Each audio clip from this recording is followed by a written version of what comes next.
This first lawsuit comes after the federal government said last week that the tunnels would not harm endangered fish in the Delta and Bay. That decision gave the project a big boost. Here is what the state wants to do: build two huge tunnels that you're going to see here in red.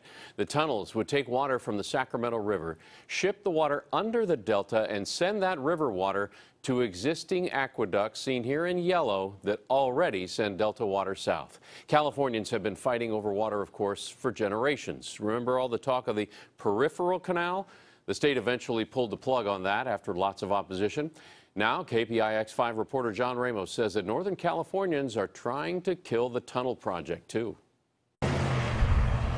It's been painfully clear for the last 30 years that the existing system is not working well for fish or for people. Currently, so much water is being sucked from the south end of the Delta that in places, water actually flows in a reverse direction. It's harming endangered fish and preventing a natural cleansing action.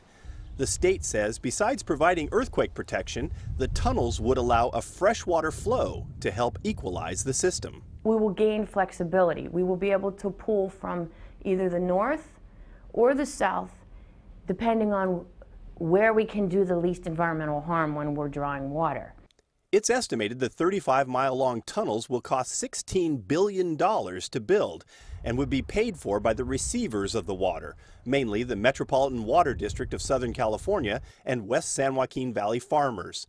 The state sees it as a way to ensure the safety of the system and insists they would get no additional water from the Delta.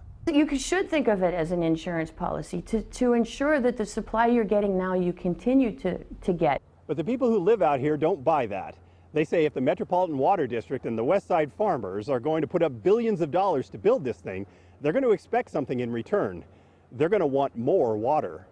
Barbara Barragan-Perea, with a group called Restore the Delta, doesn't believe this is about making the supply more secure. It's profit motivated. It's the ability to sell water. She believes Metropolitan is considering issuing bonds to fund $8 billion of the cost, so they would become too big to fail in the eyes of the state.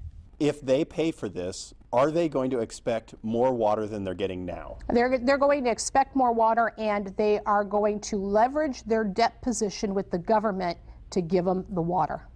No matter how many environmental hurdles the state clears, if the water districts don't agree to pay for it, the project will fail. Many here wonder what that kind of political leverage will ultimately mean for the Delta. In Sacramento County, John Ramos, KPIX 5. Even if the Southern California water districts come up with the money, the state and federal governments will have to issue a number of permits before construction can begin.